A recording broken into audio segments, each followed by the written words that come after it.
If you're dealing with a narcissist, the first thing you need to understand is that they are not approaching the relationship from the same place you are. You may believe that healthy relationships are built on mutual respect, honesty, compromise, and understanding. That mindset allows genuine connection to exist. But a narcissist often approaches relationships through a completely different lens: control.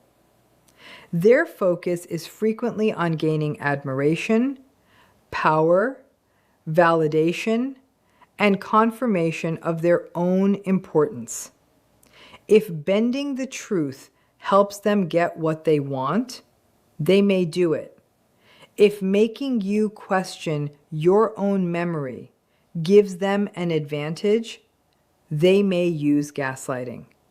And if weakening your confidence makes you easier to influence, they may continue doing it without feeling responsible for the damage. This is why trying to win them over through endless kindness, patience, or perfectly explained emotions usually leads nowhere. You may believe that if you communicate clearly enough, eventually they will understand.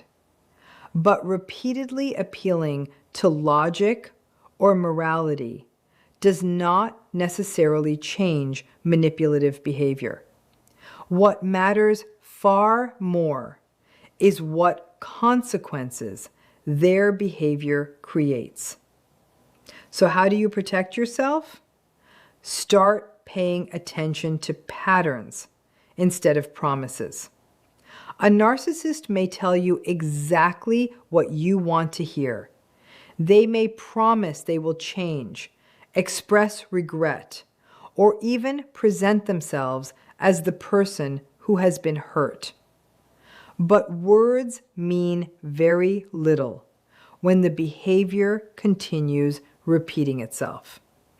If the pattern is dishonesty, manipulation, disrespect, or emotional cruelty, that pattern deserves more weight than another promise. You also need to recognize the tactics that can keep you trapped. Gaslighting is one of the most damaging. They may deny conversations that happened, alter details of the past, or confidently present a different version of events until you begin questioning yourself. The more you struggle to prove your reality, the more energy you give them.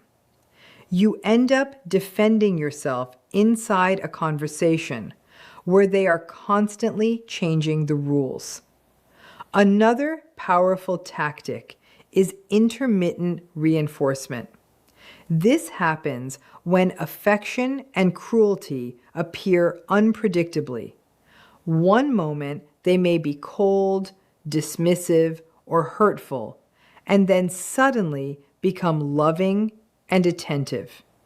Those rare positive moments can become incredibly meaningful because you start hoping they will return. You may begin changing your behavior, thinking that if you say the right thing or become more patient, you can bring back the person you saw during those good moments. Then there is projection. A narcissist may accuse you of behaviors they themselves are displaying. If they are dishonest, they may call you dishonest. If they are reacting irrationally, they may accuse you of being unstable. The purpose is often to redirect attention away from their conduct while keeping you busy defending yourself. Understanding these patterns does not mean becoming suspicious of everyone. It means becoming clear-eyed. Once you recognize the pattern, you stop wasting your energy trying to convince the person to play by rules they never intended to follow. And when you stop participating in the cycle, their ability to control your emotions begins to weaken. One of the biggest traps is seeking their approval. You may not consciously realize you're doing it. You simply start changing yourself to avoid criticism, chasing small moments of recognition, or hoping that one day they will finally treat you with the respect you deserve. That hope is understandable because human beings naturally seek connection. When we invest our time, loyalty, patience, and effort into someone, we expect those things to matter. We think that if we explain our intentions clearly enough and demonstrate how much we care, eventually they will recognize our value. But with a narcissistic dynamic, that moment may never come. Instead of your efforts creating mutual respect, they can become evidence that you are willing to keep compromising yourself for their approval. Every time you reshape yourself to avoid their displeasure, you give their opinion more authority over your life. Every time you depend on their validation to feel worthy, you surrender a piece of your self-worth. Real recovery begins when you stop trying to earn from them what you should never have needed to beg for in the first place. Basic respect, emotional safety, and permission to trust yourself. If you're still searching for the perfect combination of words or actions that will finally convince a narcissist of your value, you're likely exhausting yourself for nothing. The standard keeps changing. Just when you think you've finally done enough, another expectation appears, and you're left trying to reach a finish line that was never meant to be reached. The most important realization is that their inability to respect you is not proof that you are lacking. It reflects their own psychological dysfunction. A narcissist often has a fragile sense of self that depends on maintaining an image of superiority. Admitting they are wrong can threaten that image. Truly recognizing another person's value can also feel threatening because it means they cannot remain completely in control. So they may manipulate, minimize, exploit, or devalue others simply to protect the identity they have created.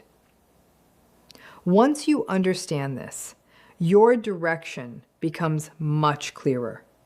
You need to begin creating emotional, mental, and, when possible, physical distance. And one of the first steps is to stop chasing their approval. That does not mean becoming cruel or trying to hurt them back. It means stepping outside the psychological battle they keep inviting you into. Stop constantly defending yourself. Narcissists can turn every explanation into another argument, because the moment you start proving yourself, their version of you becomes the center of the conversation. You do not need to keep explaining yourself to someone who is collecting your words to use against you. If they deliberately misunderstand you, let them. If they distort your intentions, you do not have to spend hours correcting their story. Their opinion of you is not a problem you are responsible for fixing. You also have to release the expectation of closure. Most people want that final moment when the other person admits what they did, sincerely apologizes, and finally understands the damage they caused. But waiting for that moment can keep you emotionally attached for years. Sometimes closure is not something another person gives you. It is something you choose. It is deciding that you no longer need their confession, apology, or acknowledgement to move forward. You can accept what happened, walk away from the cycle, and rebuild your life without receiving permission from the person who hurt you. Most importantly, take back your source of validation. If you have spent years adjusting yourself around someone's expectations just to receive occasional approval, it is time to remember that your worth was never theirs to determine. Your value does not become greater when they recognize it, and it does not disappear when they refuse to. The moment you stop needing them to understand your worth and begin recognizing it yourself, their influence starts to weaken. Another dangerous mistake is assuming that following normal relationship rules will protect you. You may think that if you remain fair, reasonable, patient, and generous with the benefit of the doubt, eventually they will respond in the same spirit. But that assumption only works when both people value fairness and mutual understanding. A narcissistic dynamic may operate by completely different rules. While you may be trying to reach an honest resolution, they may be focused on maintaining control or coming out on top. That is why endlessly explaining yourself, defending every decision, and trying to prove that you are the reasonable one rarely creates the breakthrough you hope for. Instead, it can demonstrate that they still have access to your attention, emotions, and mental energy. So change the pattern. Stop reacting exactly as they expect. You do not have to surrender your emotions, but you can become more intentional about where you spend them. This is where emotional detachment becomes powerful. Detachment does not mean becoming cold or pretending you feel nothing. It means recognizing when someone is deliberately provoking guilt, anger, fear, or another argument and refusing to automatically follow them into that cycle. One approach often discussed in these situations is gray rocking. The idea is to keep interactions brief, neutral, and emotionally uninteresting when engagement is unavoidable. Instead of providing dramatic reactions, endless explanations, or emotional arguments, you give them very little material to work with. This can be difficult because your natural instinct may be to defend yourself, when someone misrepresents you. But learning to pause instead of react gives you something far more valuable than winning an argument: control over your own attention. You cannot control whether a narcissist changes. You can control whether their behavior continues to dictate your emotional state. And that is where your recovery truly begins. It is incredibly difficult to sit across from someone who is intentionally provoking you and choose not to react. It is difficult to hear absurd accusations and resist the urge to defend yourself. It can feel almost impossible to watch someone distort reality or damage your reputation and simply think, believe whatever you want. But learning not to engage is essential. Every time you argue back, every time you desperately try to prove yourself, and every time you attempt to make someone acknowledge the truth when they have no interest in doing so, you feed the exact cycle that is draining you. This requires serious emotional discipline. It means reaching a point where you can honestly say, I don't need this person's approval. I don't need to correct every lie. I don't need to convince them of my value. When you reach that level of detachment, their ability to control you begins to disappear, because provocation only works when you participate. In many situations, the strongest response is not anger or confrontation. It is emotional neutrality. When they realize they can no longer pull you into their chaos, their influence starts losing its power. And that is when you begin taking your freedom back. One of the biggest dangers in dealing with a narcissistic person is becoming trapped in an endless cycle of arguments. You may believe that if you explain your side clearly enough, prove your point, or make them admit what they did, everything will finally be resolved. But this can become an illusion. Some people are not arguing to reach understanding. They are arguing to maintain control. Their objective is to keep you emotionally involved, because as long as you are reacting, they still occupy your attention. Think about what happens when you bring up something legitimate. Maybe they lied, insulted you, or behaved in a deeply hurtful way. Instead of addressing the issue, they may redirect the conversation.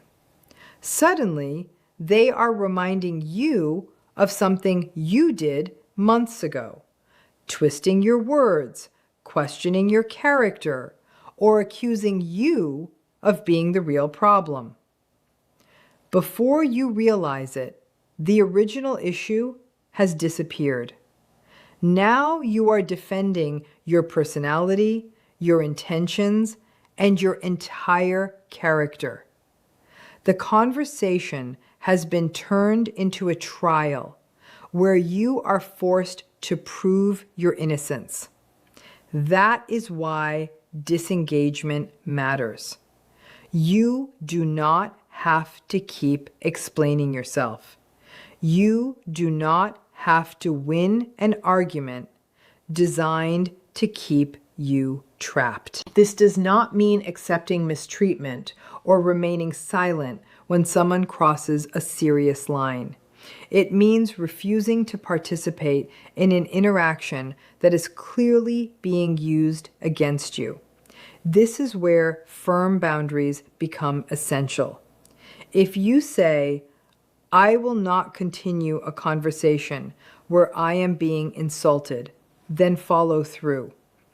If the disrespect continues, end the conversation.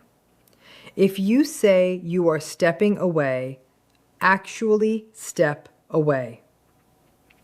A boundary without action eventually becomes a suggestion. If someone learns that enough pressure, guilt, intimidation, or emotional manipulation will make you abandon your own limits, they will continue testing those limits. Real boundaries are demonstrated through consistent behavior, not repeated explanations. And this is the difficult part. Enforcing boundaries often feels uncomfortable. You may desperately want to correct their lies. You may want to defend yourself when they distort what happened. You may want them to finally admit the truth. But your peace cannot depend on their acknowledgement. You do not need their agreement to know what happened.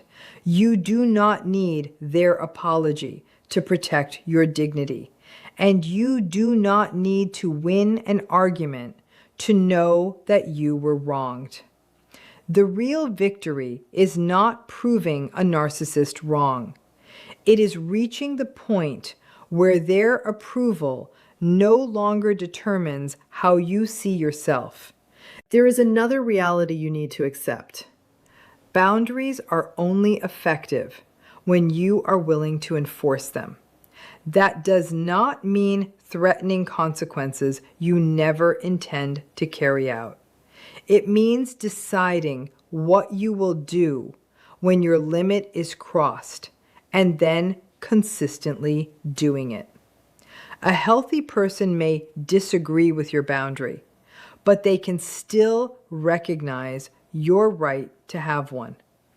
A manipulative person may instead treat your boundary as something to challenge and test. That is why half measures often fail. If you establish a limit and repeatedly abandon it under pressure, you unintentionally teach the other person that your boundaries can be negotiated.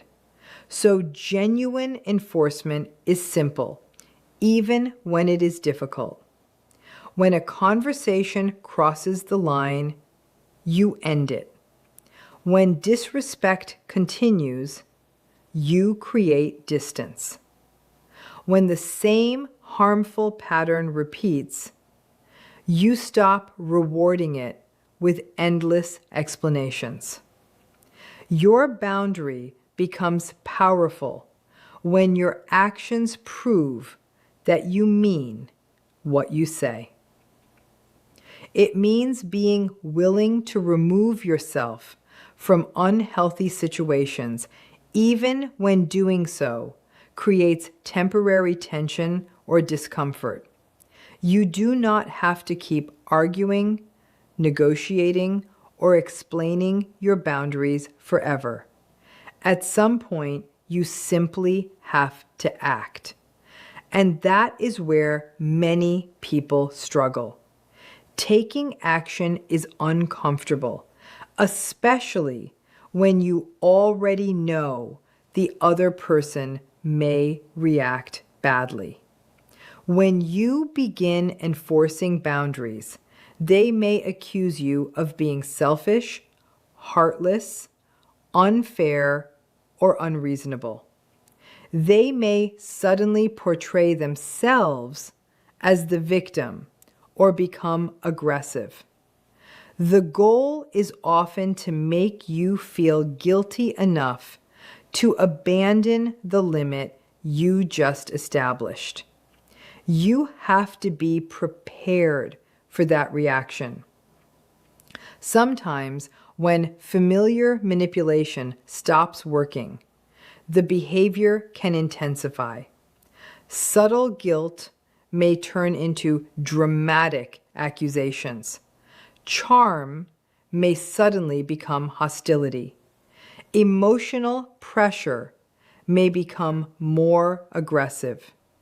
This kind of escalation is sometimes described as an extinction burst, a last attempt to regain a response when an old tactic no longer produces the desired result. This is where people often give in. The pressure becomes so intense that they start questioning themselves. Maybe I'm being too harsh. Maybe I should explain myself one more time. But if you repeatedly abandon your boundary under pressure, the cycle begins again. They learn that enough persistence can eventually make you surrender. Breaking that cycle requires consistency. Your boundaries need to be demonstrated through your behavior, not simply announced through your words. Depending on the situation, that may mean ending communication, stepping away from an argument, limiting contact, or refusing to respond to deliberate provocations. Boundaries are not about controlling a narcissist. They are about controlling your response, protecting your peace, and deciding what you will no longer tolerate. You may never receive the apology or closure you want, but you do not need their validation to heal. Stop waiting for them to understand, take responsibility, or admit the truth. Reclaim your story, release the need for their approval, and choose your own peace. The strongest response is not revenge.